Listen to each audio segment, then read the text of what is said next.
Hola, buenas tardes. ¿Cómo están? Muchas gracias por estar ahí. Qué bueno tenerlos con nosotros nuevamente y agradecerles su confianza de poder participar en este quinto conversatorio de directivos y sostenedores en tiempo de pandemia. Hoy día estamos con un tema completamente álgido que está en nuestra agenda y tiene que ver con el retorno a los centros escolares, cómo se construye confianza para seguir educando y dándole continuidad al sistema. Todos sabemos que la pandemia nos ha puesto enormes desafíos y el mundo educativo en particular ha debido sobrellevar la crisis bajo la consigna de dar continuidad al proceso. Cualquier nivel de sistema dice, ¿cómo le damos continuidad a este proceso? La mayoría de la salida fue a través de la educación remota, y eso ha exigido pero enormes esfuerzos a toda la comunidad en su conjunto.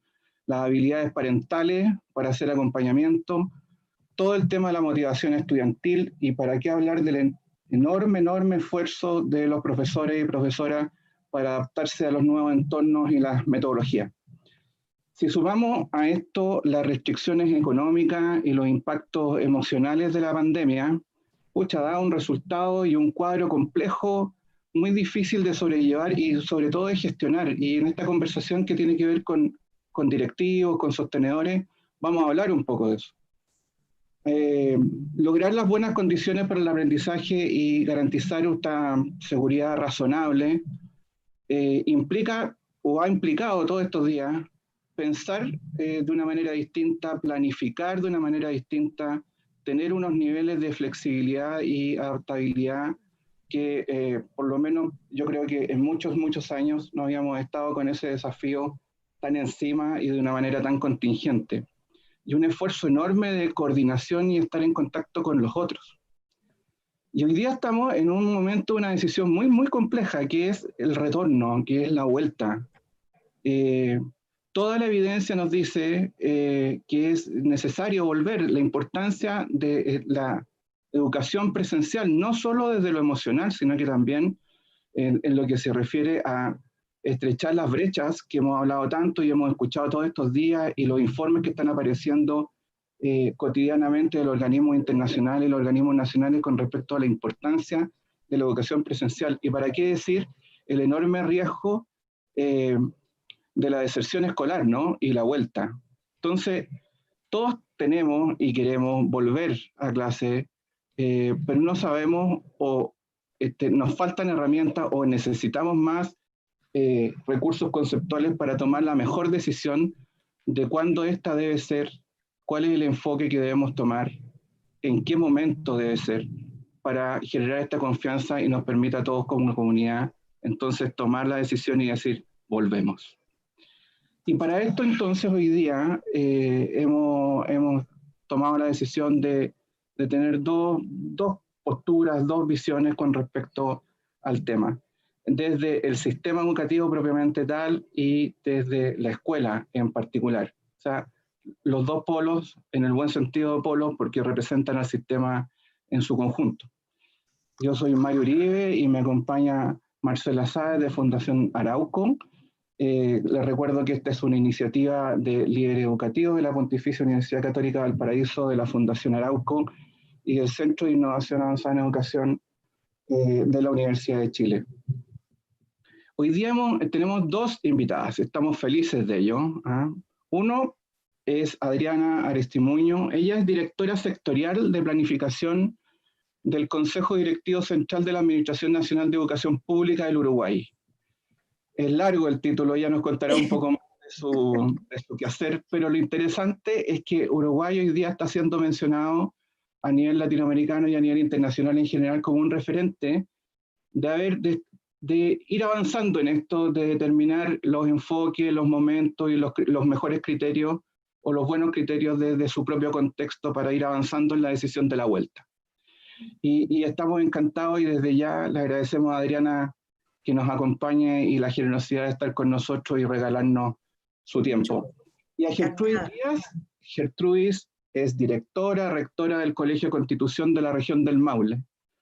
Y estamos también muy contentos porque ella está representando a los directores y a los equipos directivos que reciben todo el tiempo la pregunta de los padres, los profesores, los estudiantes, están ahí, en la contingencia misma, diciendo, ¿cuándo vamos a volver? No, no vamos a volver. Y el tema de la confianza es un tema que nos atraviesa, porque finalmente, independientemente de los protocolos, que lo hemos conversado muchas veces, el generar una confianza entre toda la comunidad para decir este es el mejor momento es fundamental. Así que vamos a partir con Adriana. La manera va a ser la siguiente. Le vamos a pedir a Adriana 15 minutos, luego a Gertrudis 15 minutos de su experiencia. Marcela va a ir recogiendo las preguntas. Les vamos a pedir en esta oportunidad que las preguntas nos las hagan llegar a un correo electrónico. El correo electrónico es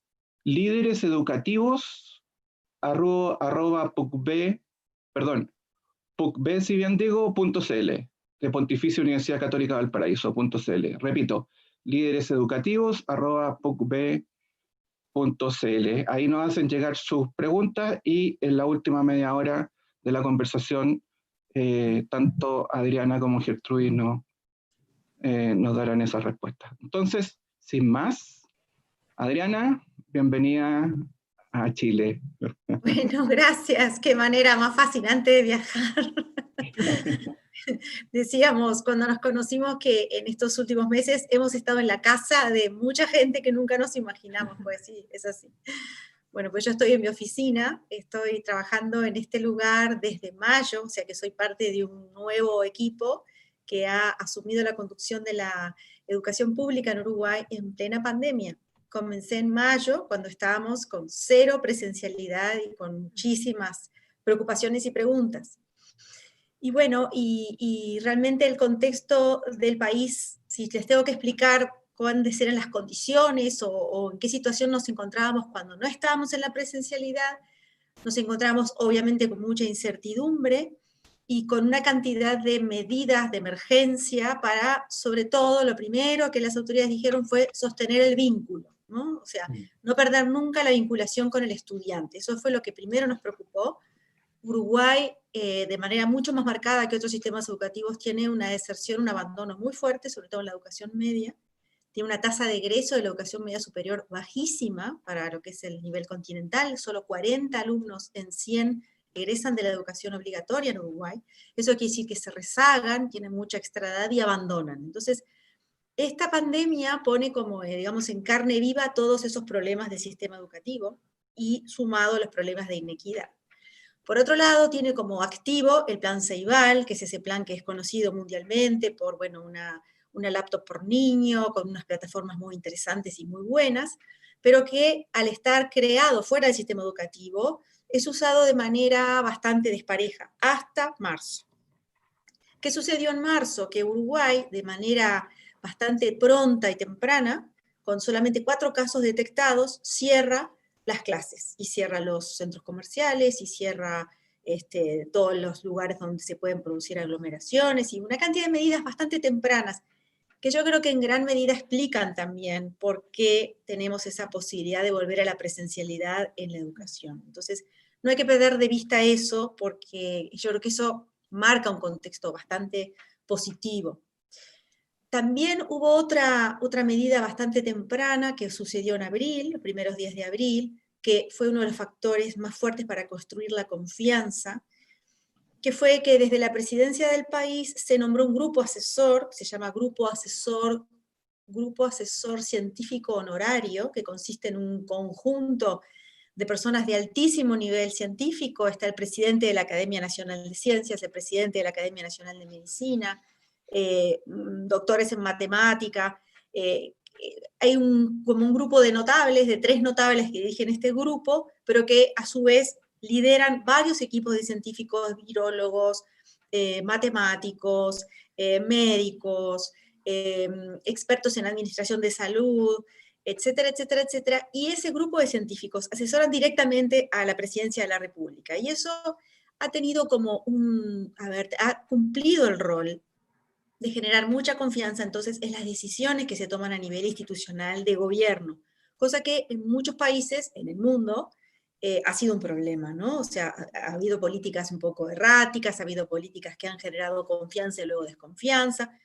todo dicho de que la pandemia es algo muy difícil de manejar, ¿no? Y como repite todo el tiempo aquí, el grupo de científicos, el partido nunca está ganado y siempre estamos empatando con la posibilidad de perder el partido. O sea que no hay que confiarse porque Uruguay ha tenido pocos contagios y una relativa tasa baja de muertes, todavía no llegamos a los 40 muertes en todos estos meses, y en este momento hay activos menos de 200 casos. Bueno, pero eso como panorama y como, a ver, instrumento de generación de confianza. Pero la educación, en todo ese tiempo, realmente las posiciones estaban muy divididas, y yo trato de retrotraerme a la situación previa a la presencialidad. Se empezó a generar una corriente de opinión favorable a la presencialidad por el contexto institucional y sanitario, pero también había muchas opiniones en contrario, sobre todo basadas en el miedo y en la desconfianza.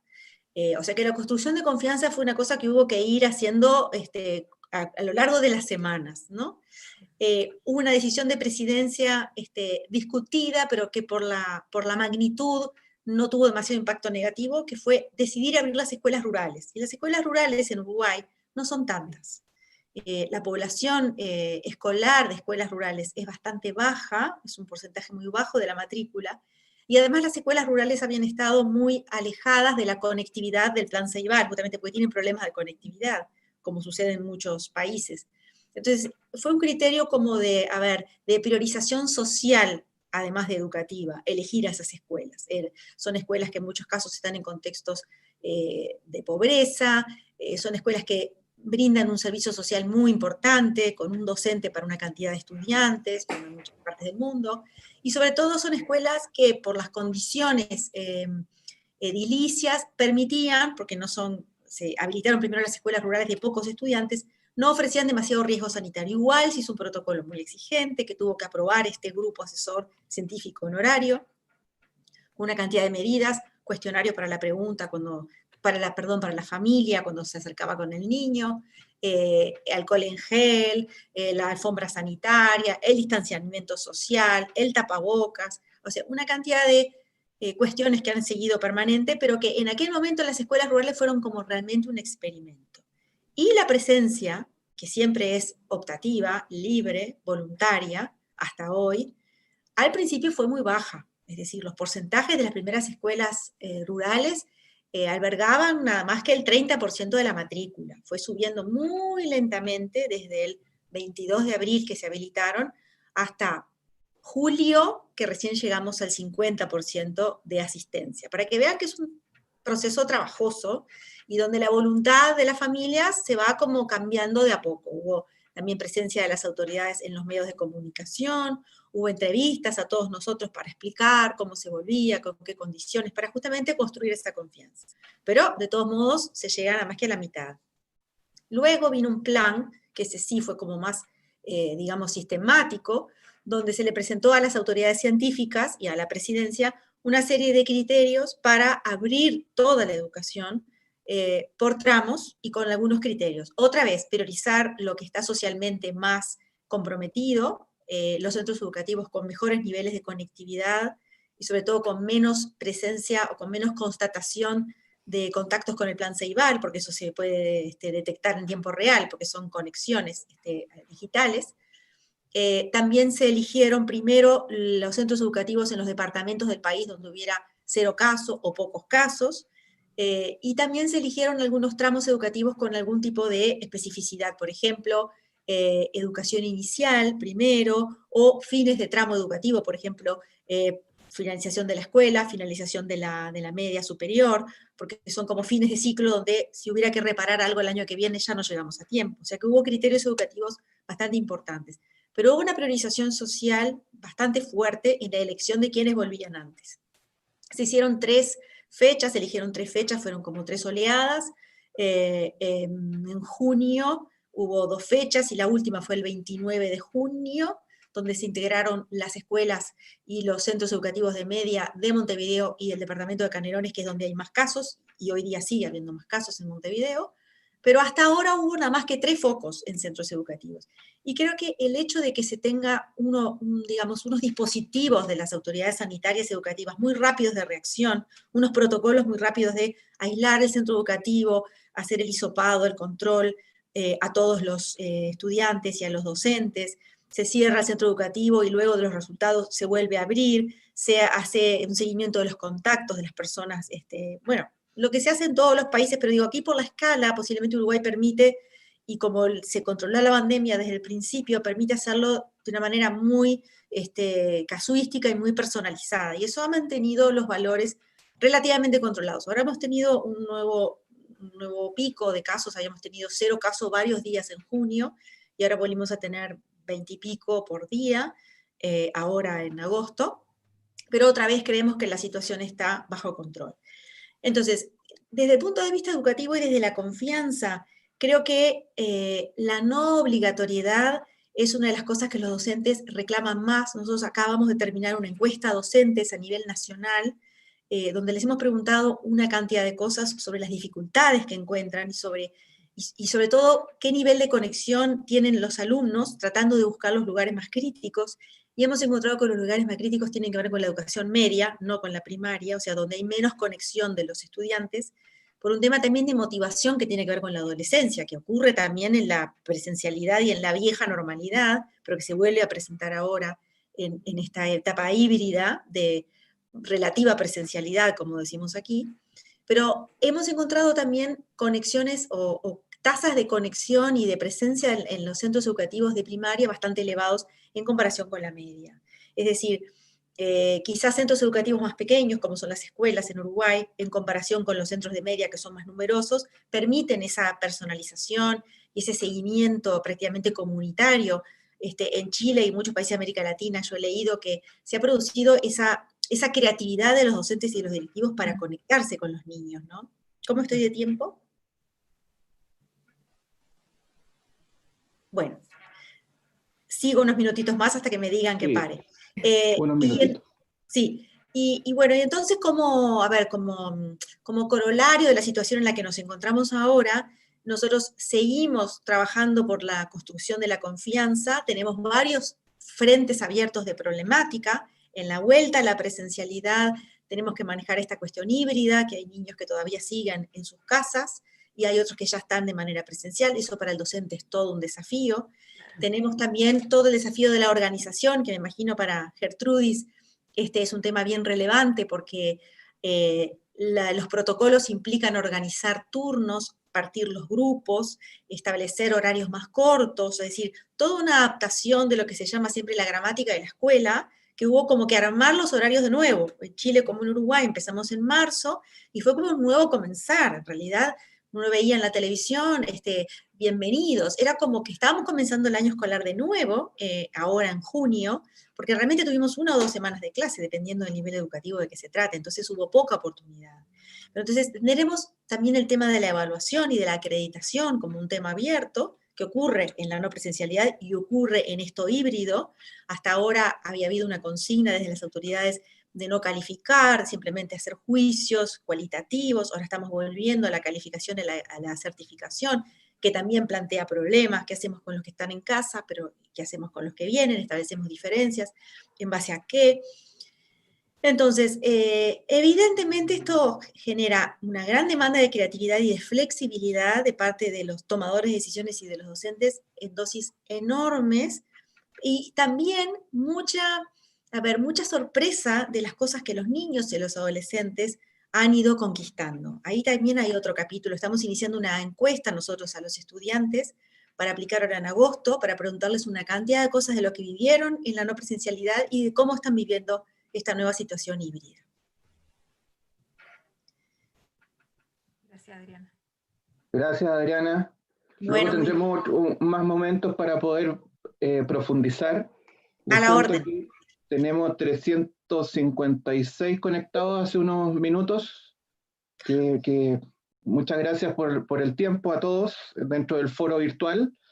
Y ya estamos recibiendo preguntas. Les recuerdo que en esta oportunidad estamos recibiendo las preguntas a través del correo lídereseducativos@pucb así que tengan la gentileza de enviarnos sus consultas ahí y ya estamos recogiendo algunas de ellas. Entonces, ahora vamos a dejar a Gertrudis, nuestra directora, que nos cuente cómo ha sido su experiencia en estos meses ahí a cargo de su buque y en particular cómo está afrontando esta pregunta, que es una pregunta de la contingencia, ¿no? Del retorno. Sí, ok, Mario. Bueno, saludarlos a todos. Súper interesada escuchando a Adriana con toda la experiencia que nos cuenta de su país y el retorno y todos los desafíos que eso conlleva. Mi nombre, como decían, es Gertrudis Díaz, soy profesora de Historia y rectora del Colegio Constitución. Nosotros somos un colegio que es particular y está ubicado en la ciudad de Constitución, en la 7ª región, y que este año cumplimos 40 años como colegio, así que aprovecho de contar eso. Nuestra matrícula es de 435 estudiantes de niños que van entre los 2 años, entre el nivel medio menor y el 4º año medio. Bueno, y como todas las escuelas del país, detuvimos nuestras clases presenciales el lunes 16 de marzo de este año, a 2 semanas de haber iniciado la modalidad del inicio del año escolar. Iniciamos una exploración en búsqueda de asegurar esto que tú decías, una continuidad del trabajo-aprendizaje con nuestros estudiantes y otorgarles un ambiente de contención y acompañamiento. Pudimos lograr hacerlo y partir el 27 de abril con una plataforma de trabajo online que incluye diferentes herramientas y pudimos inventar, digamos, y crear en este proceso salas de clases que nos pudiesen permitir en modo virtual estar con cada uno de nuestros cursos, con cada uno de nuestros niños, con todo lo que significa el diagnóstico inicial, de poder chequear quiénes tenían conectividad, quiénes no. Nosotros somos un colegio que alrededor también tiene sectores rurales, a nuestro colegio también asisten niños de otros lugares que si bien pueden tener la intención, la motivación y todo, definitivamente no tienen la red para poder conectarse. Y hoy nos encontramos frente al planteamiento desde el nivel central del diseño del retorno a la modalidad presencial, y la verdad es que hemos decidido hacerlo en la misma modalidad como enfrentamos el diseño de formato online, y tiene que ver con la generación de un diálogo interno de los distintos actores del proceso, de manera que cada uno de los agentes se sumen a las iniciativas, pero a partir de su propia experiencia, y así aportar al colectivo y después sumarse a lo que definamos. En ese sentido, el espacio de confianza que hemos podido construir juntos nos permite pararnos frente a este desafío mayor, que a la vez genera muchísimas tensiones en base al aporte que cada uno haga, ¿no? Y estamos convencidos que el espacio de confianza es un piso sobre el que se debe desarrollar todo proceso escolar, no solamente el de retorno a una modalidad presencial como el que estamos convocados hoy día.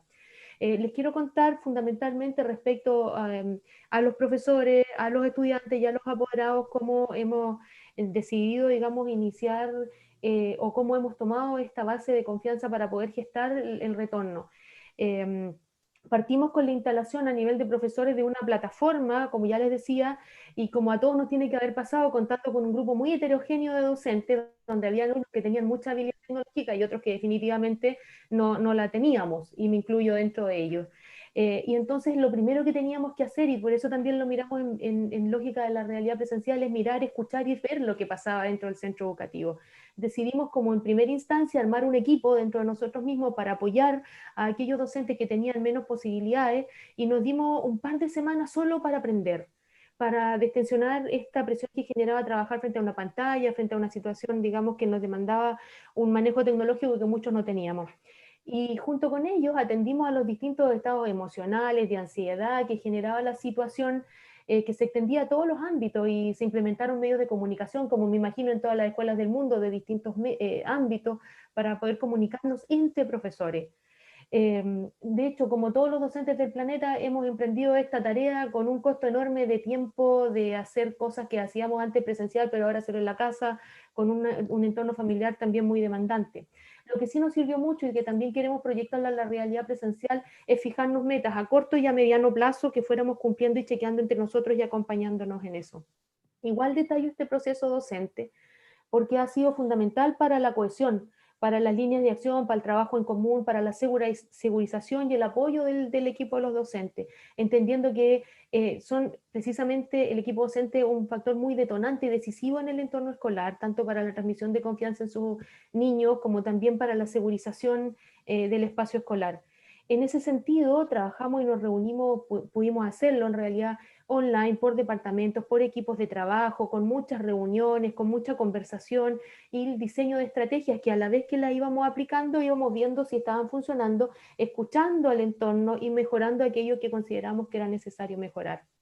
Igual indico, vuelvo a repetir, este modo de trabajo, pues me parece muy importante como piso para una futura vuelta presencial cuando sea. Hemos definido en ese sentido como parte de un diagnóstico detonante el mirar al equipo de profesores no solo desde lo emocional, sino que también su situación de salud, las preexistencias que los pueden determinar a estar más asustados o no asustados, las creencias que cada uno tiene respecto a ese retorno. En ese sentido, este trabajo nos ha permitido confiar en lo que generamos juntos, y esa es una clave como súper importante que creo que podemos diseñar miles de protocolos, miles de formas de actuar, escribir mucho, pero si no existe escucha, participación, confianza de quienes van a ser los actores de los mismos protocolos, podemos terminar recibiendo un conjunto de instrucciones de cómo proceder y no hacerlas nuestras en nuestro actuar cotidiano. Por eso a nosotros nos parece que ese es un piso necesario, que es lo que también señalaba Adriana como un piso de confianza. Se generaron dentro del equipo docente un montón de tensiones, voy a mencionar al menos 3. Primero, de hecho hoy día, o se han generado, de hecho hoy día, solo la disposición de hablar de retorno genera una situación así como de rechazo. Hablar de retorno en abstracto, sin contar con lo que tú decías, Adriana, con una información provista por redes de instancia técnica que avalen el retorno, y solo con la finalidad de cumplir con un requerimiento con sentido de urgencia. Ese es un tema que tensiona mucho. Y bueno, y que los líderes educativos estamos ahí como, bueno, ¿y tú qué dices? ¿Qué opinas tú al respecto? Y la verdad es que nuestro nivel de opinión tiene que ver con la información técnica que podamos tener, que también en este sentido es como bien escasa.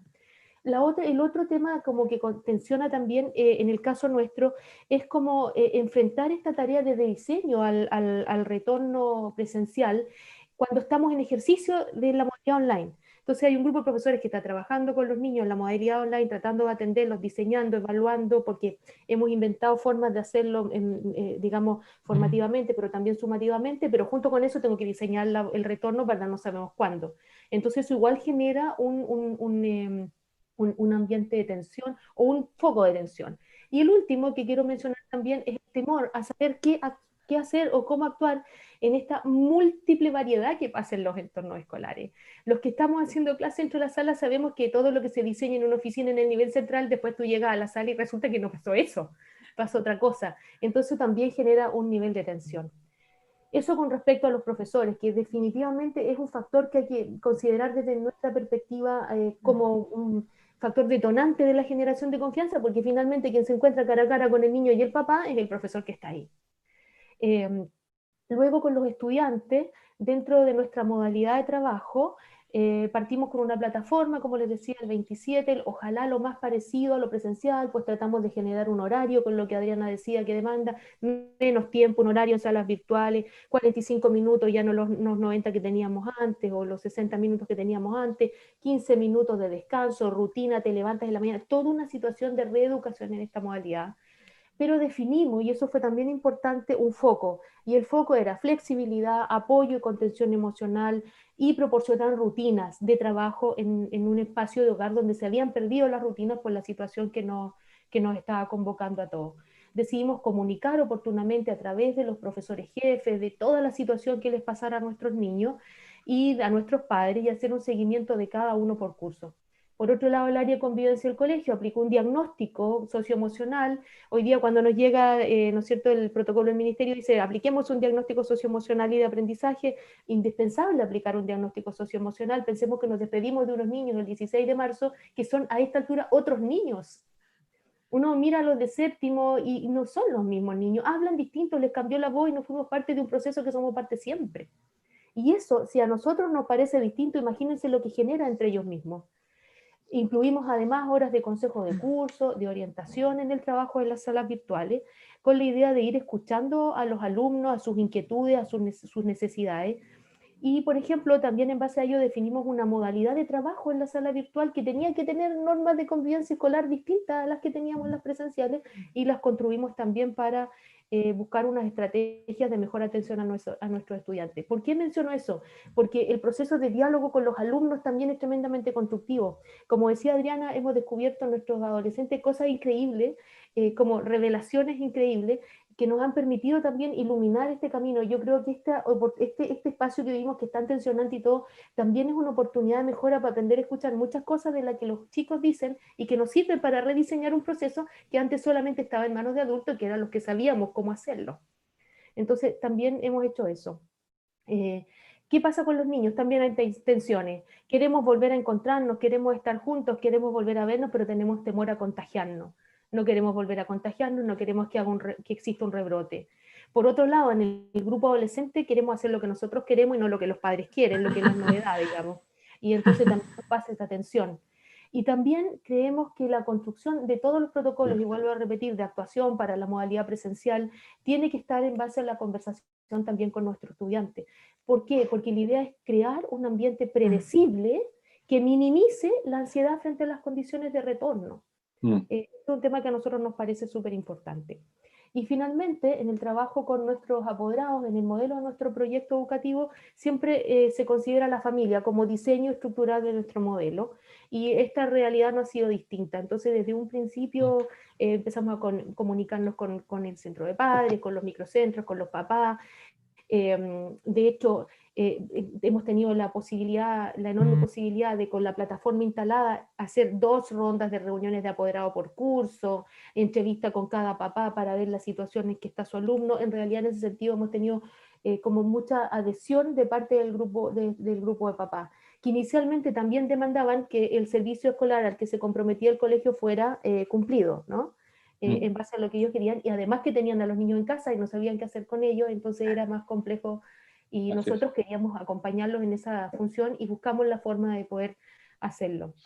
Ahora, a lo largo de la implementación de esta nueva modalidad de trabajo se han recogido las apreciaciones de los padres, se han reseñado las formas y horario de trabajo. Nosotros partimos pensando de la escuela que con este horario va a funcionar perfecto, pero los papás de primero básico nos dicen: profesores, recuerden que los niños no saben leer tan bien todavía, nos necesitan al lado, su horario nos mata como familia, entonces armemos algo distinto. Y nosotros dijimos: oh, sí, tienen toda la razón, nosotros podemos querer estar con los niños, pero los niños no pueden estar en una pantalla si no están con un adulto al lado.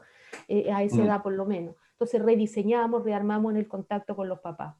También a los papás tienen focos de tensión que yo me imagino que todos debemos pensar, y todos lo estamos viviendo con los papás que nos contactamos en nuestro centro educativo.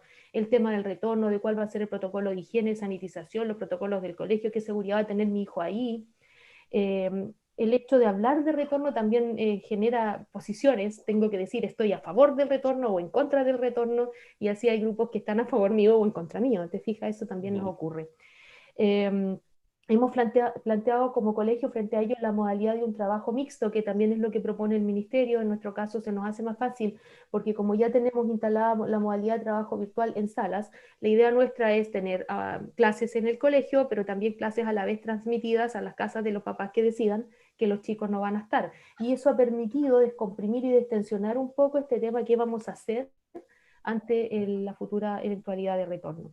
En fin, para cerrar, solo señalar que creemos que es necesario crear un piso de confianza para el retorno presencial en todos los ámbitos de decisión, y que la articulación de protocolos solo va a funcionar en la medida que ese ámbito de confianza esté socializado y comunicado. Eso. Súper. Gracias, Gertrudis. Ahora damos paso.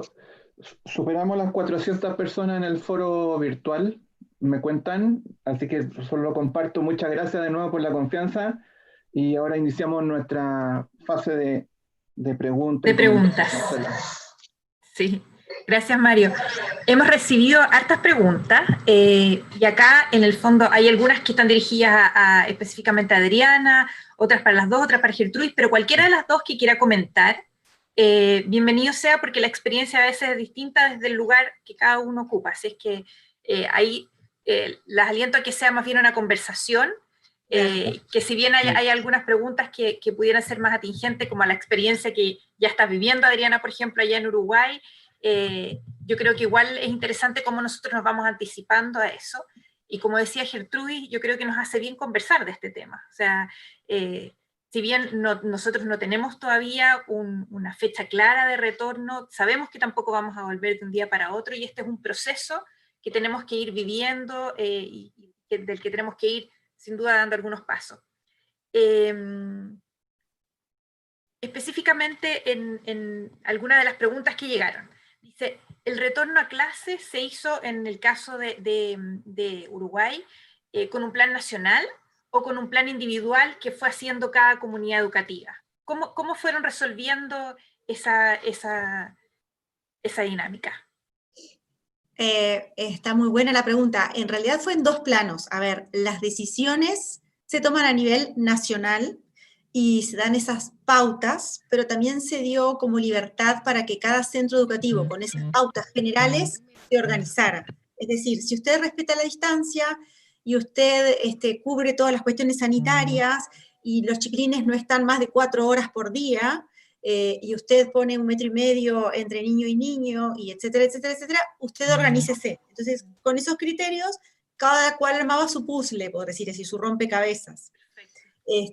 También ayudó mucho, y me había olvidado decirlo al principio, para la confianza, otra vez, el hecho de la certeza, porque es un hecho científico, que los niños se contagian muy poco.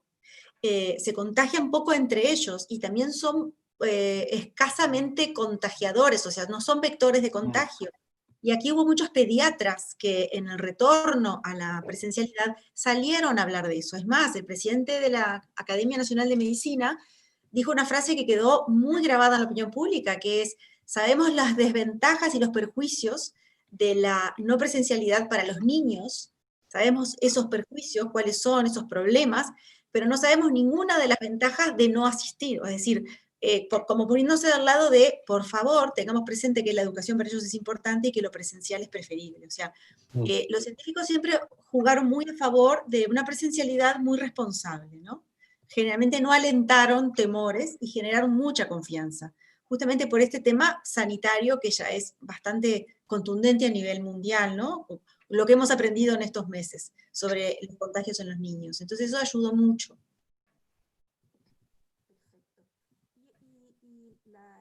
Nos preguntan también, y aquí, Gertrudis, Se escucha poco.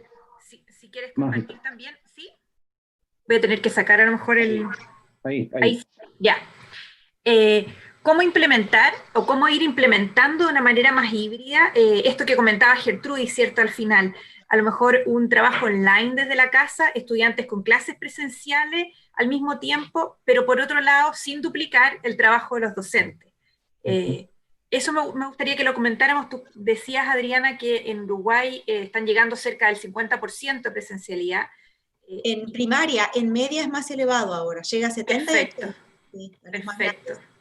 Perfecto. ¿Cómo han ido enfrentando eso? Y Gertrudis, por otro lado, comentó que también estaban pensando en cómo ir haciendo esta mirada combinada de clases, ¿cierto? Con presencialidad, pero también con alumnos a distancia. Sí, mira, en el caso nuestro partimos como tempranamente pensando en cómo ya nos había funcionado bastante bien la plataforma con las clases a distancia. Entonces dijimos, bueno, en cada sala tenemos un computador, tenemos conexión a internet que deberíamos mejorarla, ese sería un punto a mejorar. Entonces instalamos en cada sala un audio y una cámara hacia el profesor para que el profesor dicte la clase o haga la clase en el colegio con los niños y sus familias que decían que los niños vayan y junto con ello se las haga a los chicos que se quedaron en casa en la modalidad que hoy día estamos trabajando. Entonces ahí no estaríamos, porque en primera instancia dijimos ya que vayan los cursos de videos en 2 y los profesores trabajan en la mañana y la tarde, lo que es increíble porque se duplica, como tú bien dices, el trabajo de los docentes. Pero al hacerlo en esta otra modalidad que se permite, digamos, con un costo tampoco tan alto, en términos de la inversión que hay que hacer en eso, porque ya tenemos instalado previamente en la sala el computador, digamos, y como ya les decía, la conexión, poder estar en esas dos modalidades. Y así el niño que esté en la casa no se pierde de nada de lo que pasa en el colegio, y el que está también en el colegio puede aportar al compañero que está en la casa. Eso es lo que se nos ha ocurrido hasta el momento, y estamos en el proceso de evaluar cómo quedamos con la cámara, cómo ve mejor y todo eso, y cómo el profesor, digamos, pudiese dar su clase de esa forma. Eso. Con los estudiantes que no están presencialmente en la sala de clase. ¿Se te escuchó? ¿No se te escuchó? No se te escuchó. ¿No? La última. No, que en este caso le preguntaba a Adriana. Perdón, sí. Sí, en este caso, ¿cómo lo hacen con los estudiantes que no están presencialmente en la sala? En el fondo, ¿la semana siguiente vuelven a ver los mismos temas o cómo lo resuelven? Bueno, ahí hay todo un tema, porque esto de asistir por partes de grupos hace que Sí.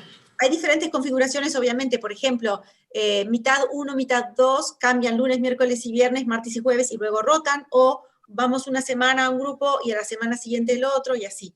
Entonces, los que no asisten tienen tareas a distancia, o tareas que quedaron planteadas en forma presencial y que se elaboran domiciliarmente.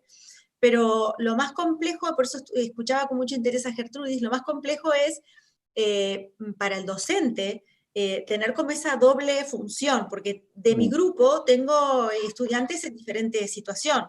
Algunos vienen, otros no vienen, y tengo que atenderlos a todos. Entonces realmente se complica el trabajo docente, porque hay como que trabajar en dos bandas, en paralelo.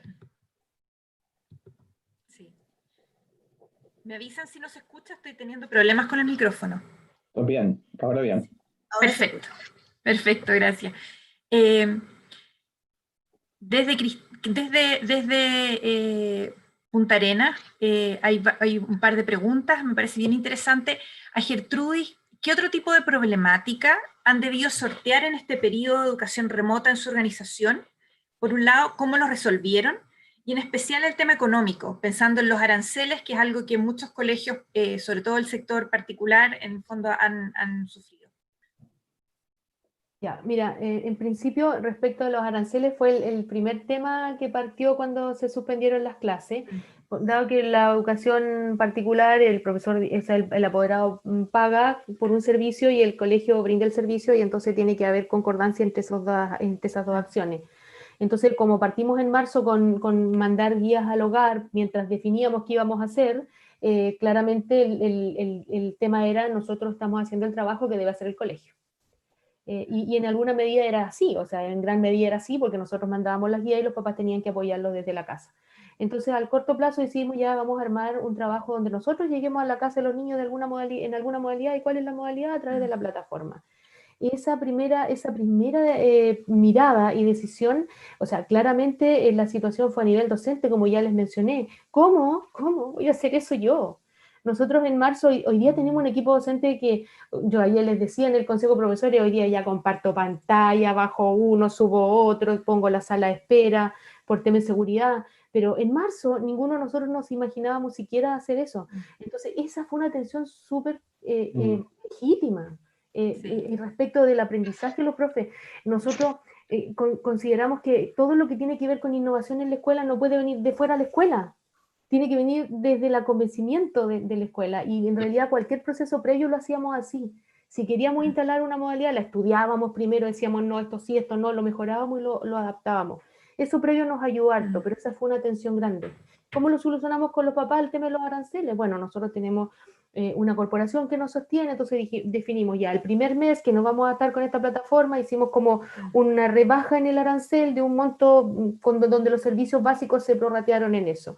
Luego, ¿qué es lo que hicimos? Como ya teníamos la plataforma y teníamos otras inversiones, seguimos igual, dimos la posibilidad de postergación para los que no podían, tenemos una mirada también a las familias que realmente están con dificultades. No se olviden que somos una ciudad chica de la 7ª región costero de Constitución, muchos de nuestros apoderados viven del comercio que quedó cerrado. Entonces también en una mirada de poder escuchar lo que ellos están planteando, pero también en una mirada de que, como si somos particular pagado, tenemos que contar con esos recursos de los papás. Entonces, en ese sentido nos ayudó mucho instalar la plataforma y que los papás quedaran como muy contentos y convencidos de que el trabajo que estaban haciendo sus niños se condecía con lo que ellos esperaban que hiciera el colegio, y con la compañía y todo eso. Eso ha sido nuestra experiencia al respecto. ¿Puedo agregar algo? Sí, por supuesto. Porque me acordé de una cosa que nos pasó en la vuelta a la presencialidad, que era en la educación pública, pero sobre todo en la privada, porque se utilizaron mucho las plataformas. Se generalizó un poco la sensación de que los estudiantes venían muy agobiados por jornadas muy extensas por Zoom o por la plataforma que fuera, y que eso había sido como algo bastante contrario para los aprendizajes. Por otro lado, en algunos casos, sobre todo en los contextos más desfavorecidos, trabajar de manera más personalizada favoreció a muchos estudiantes, y por otro lado, los niños con problemas de atención tuvieron muchas dificultades, de atención, hiperactividad, han tenido muchos problemas y ha habido ahí abandonos considerables. O sea que hay como, dependiendo del tipo de estudiante, hay como diferentes evaluaciones. Sí, sí. Una pregunta que interesa mucho no solo a docentes, sino que también a los apoderados, Adriana, es ¿cómo le vamos haciendo entender a los niños y a las niñas que no pueden estar pegados a sus compañeros, que no pueden compartir materiales, que no pueden compartir botellas, comida, etcétera? ¿Cómo trabajamos con los niños de nivel inicial las normas sanitarias? Bueno, ahí hubo que ser bastante más liberal de lo que los científicos en un principio querían. Hubo, a ver, como una negociación de tira y afloje, porque obviamente la gente de la educación estaba cierta de que el distanciamiento social con niños de nivel inicial era imposible, y hubo como que aceptar eso, o sea, hubo como que aceptar eso dentro del protocolo, o sea, distanciamiento a partir de determinado grado. En el nivel inicial, no.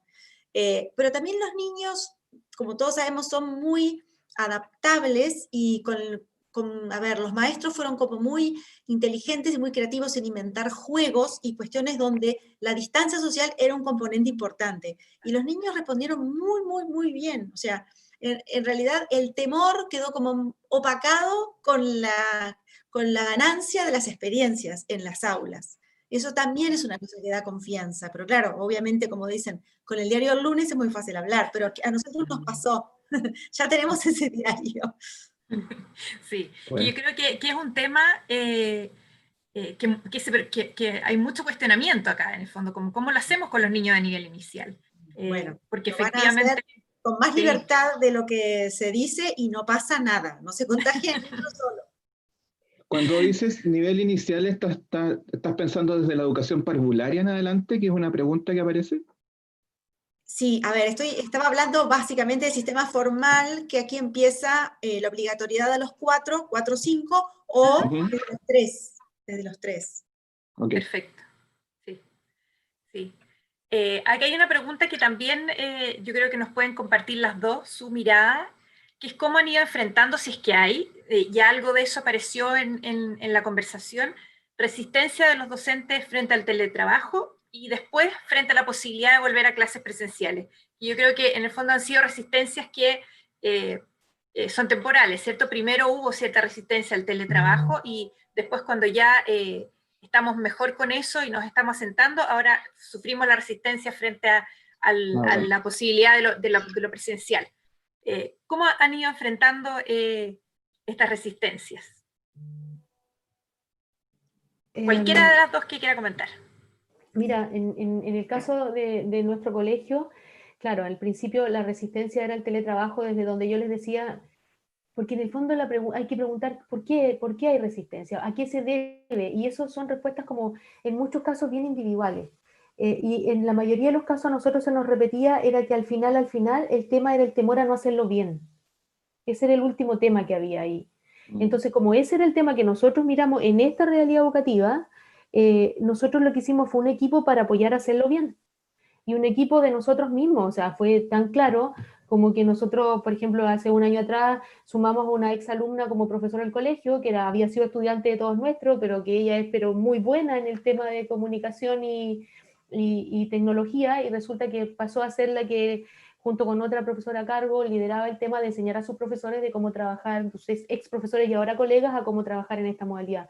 Entonces, el acompañamiento en eso que te provoca, digamos, el estar como con susto y que se traduzca en un rechazo, para nosotros fue muy, muy importante y nos ha pasado en todo.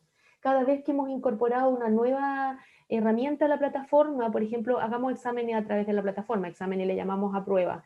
¿Cómo se hace? ¿Cómo se diseña? Entonces vamos, hacemos una capacitación, acompañamos, capacitación de nosotros mismos, no contratación externa ni nada, y llamado por teléfono, y profe, no sé cómo hacerlo. Entonces la compañía, la cercanía, el estar ahí, el si estoy colapsado te llamo y tú me acompañas, si se me cae mi clase, yo sé que un asistente de la educación la voy a llamar y lo va a hacer. Entonces por eso la construcción de confianza se nos ha dado en eso. Cuando hemos encontrado resistencia, hemos tratado de ver dónde y poder acompañarlos desde ahí. No negarla. Entonces, ¿cómo lo vas a saber? No, eso no, jamás.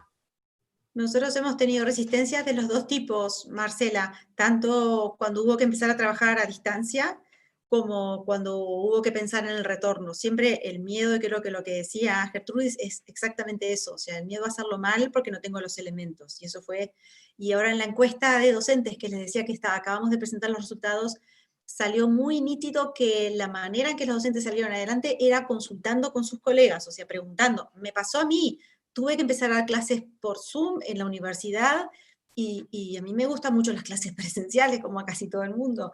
Y fue una colega que por teléfono, en una videollamada, me explicó, apretá, ponés acá, y luego aprendí a armar grupos, y ahora me siento más confiada, pero era temor, Sí. temor al papelón, y obviamente me pasó que mis alumnos sabían más que yo, porque ya habían tenido 5 cursos de Zoom antes que yo fuera su docente, y hay que pasarlo. Y bueno, pero es parte de lo que es ser docente hoy día, ¿no?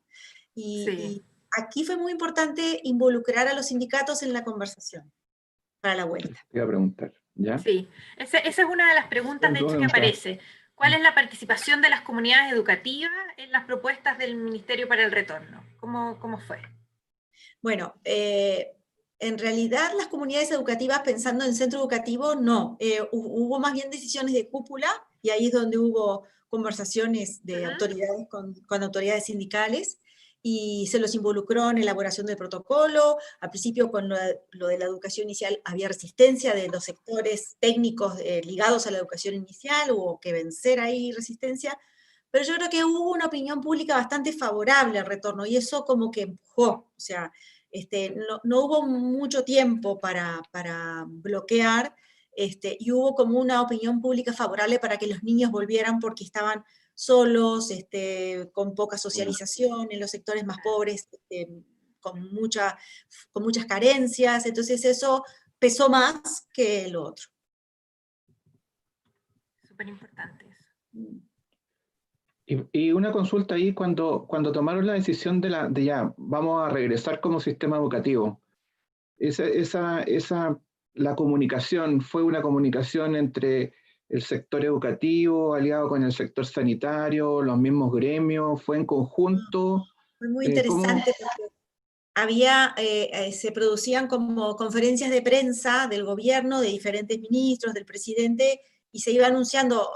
Nosotros decíamos en broma que era como un teleteatro por episodios, porque todas las noches nos sentábamos frente a la televisión, bueno, a ver qué dicen, a ver cuántos casos, a ver qué abren y qué no abren y con qué protocolo, y era un poco así.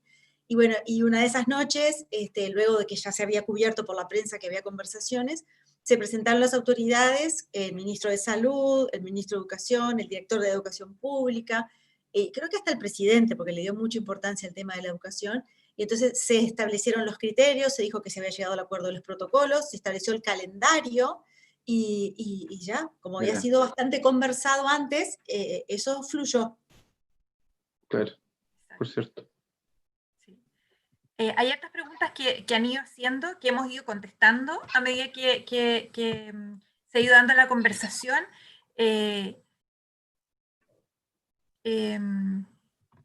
Pero José Miguel nos pregunta, específicamente en el caso de Uruguay, esto de que hayan regresado al inicio un menor porcentaje de estudiantes y que ha ido aumentando. ¿Cuánto tiempo creen ustedes que va a demorar en que vuelvan presencialmente todos los estudiantes? Yo sinceramente creo que es difícil que vuelvan todos, porque obviamente creo que hay situaciones de desvinculación bastante importantes. En los quintiles más bajos, en las zonas más alejadas, donde la familia no es un factor de contención. Yo creo que, a ver, no es que digo que ya llegamos a un techo, pero no creo que vaya a incrementar demasiado ya, porque ya hace más de un mes, hace un mes y medio que la última oleada entró, que es la última tanda. Entonces, no lo creo, sinceramente. Creo que hay un techo y que no vamos a subir mucho más que esto. Tenemos la expectativa de que ahora se amplió 1 hora más por día, en vez de 4 o 5 horas.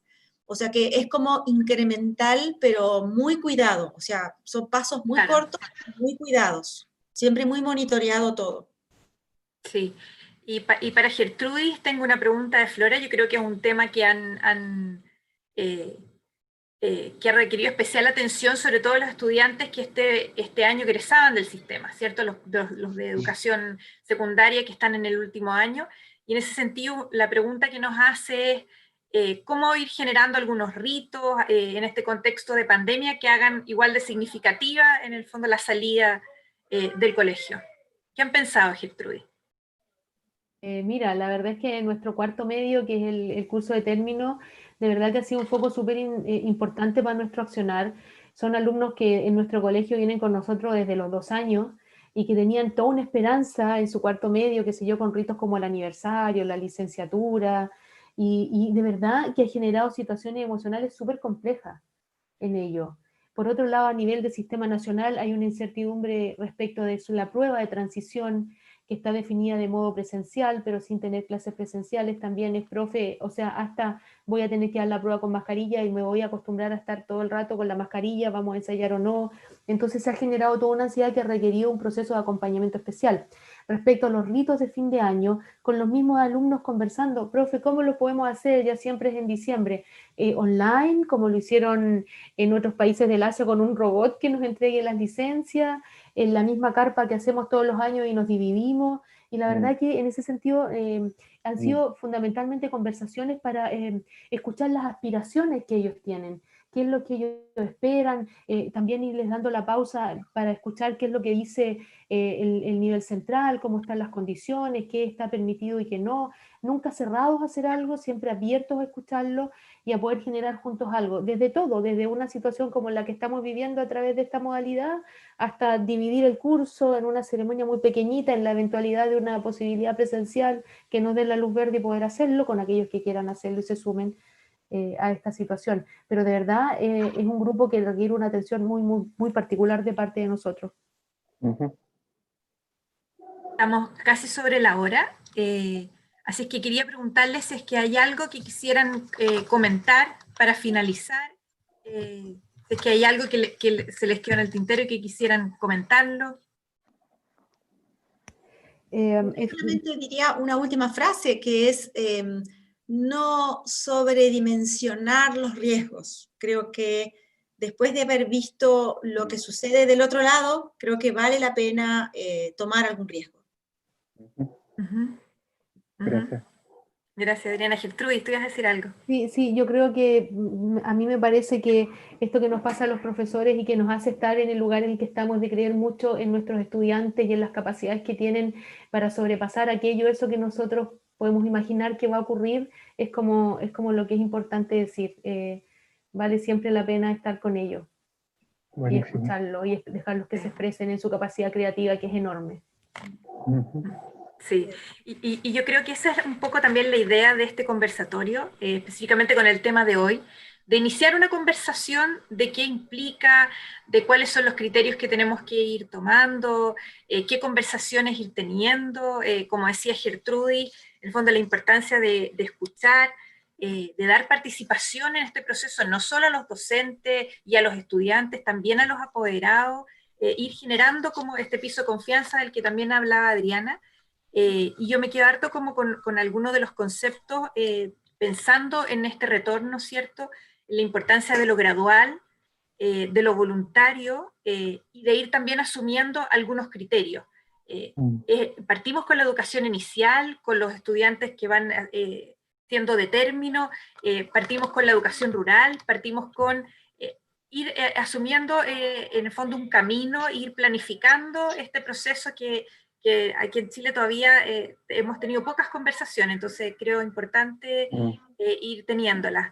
Y para despedirme yo les quiero agradecer esta conversación, la verdad es que ha sido bien rico, bien animado, hemos tenido muchas personas mirando este conversatorio, que va a quedar grabado también en el YouTube de Líderes Educativos, en el Facebook de Fundación Arauco y en el del CIAE, para el que lo pueda ver después, así es que muchísimas gracias. Mario. No, estupendo. Yo creo que no solo porque lo planificamos, sino que porque justo se dio en un momento, este conversatorio ha sido súper interesante para todos, para más las 450 personas que están hoy día en este momento mirando, y las otras tantas que van a mirar en unos días más. yo igual, solo complementar, yo creo que lo sintetiza bien Marcela. Yo creo que hay algunas frases que a mí me tocaron particularmente. Efectivamente, el retorno genera posición, sí o no, y que lo decía Gertrudis y Adriana, que decía, bueno, lo presencial siempre es preferible. En esa conversación educativa de lo presencial es preferible, hay algunas llaves, y yo las llaves que noto en los relatos, los dos niveles: primero, hay espacios de conversación, y profundizar el contacto con los profesores, el contacto con los estudiantes, con los padres, por supuesto. Creo que es una tremenda enseñanza para nuestro sistema, lo que Adriana nos cuenta de este Comité Nacional, que tiene un aval científico, ¿ah? O sea, el conocimiento científico nos tiene que dar confianza. Y cuando tú dices, mira, y la decisión es una decisión nacional, bueno, ahí están los científicos, ahí están los profesores con sus representantes, ahí está el gobierno que lidera el proceso. O sea, ese triángulo, ese triunvirato, creo yo que es muy, muy poderoso para que los que estamos en cualquier posición social, los que somos padres de familia, los que tenemos el miedo ancestral de mandar a nuestros hijos y que se infecten con algo que no es tangible, sino que está ahí, y que todos los días genera algún indicador que dice tanta gente murió, bueno, es lógico que hay que generar espacio de confianza. Quisimos ponerle confianza por lo mismo, porque yo creo que protocolos hay y van a haber, y van a seguir, y vamos a seguir perfeccionando los protocolos, pero si efectivamente esto no lo socializamos y no lo llevamos cada uno en su decisión, me parece que esto de esta normalidad híbrida ya llegó. Eso es lo otro que ustedes nos están diciendo y que nosotros lo sabemos, pero ustedes que están tomando decisiones allá y nosotros acá en el nivel escolar, esto remoto de lo presencial y lo no presencial va a estar ahí, llegó, y eso nos va a obligar a repensarnos en la evaluación, repensarnos en la planificación, en cómo gestionamos nuestro tiempo ahora, para que lo que preguntaba la profesora de Punta Arenas, bueno, y vamos a trabajar el doble. No, esto exactamente, es otro escenario. Así que 1.000.000 de gracias, Adriana, desde la Dirección de Planificación Educativa del Uruguay, y Gertrudis desde la Dirección del Colegio Constitución. 1.000.000 de gracias, y gracias a los que están al otro lado escuchándonos. Y nos vemos en el sexto conversatorio con un tema parecido en 3 semanas más. Muchas gracias. Un abrazo. Gracias, Adriana. Gracias, Gertrudis. A ustedes. Un placer. Muchas gracias. Muy gentiles.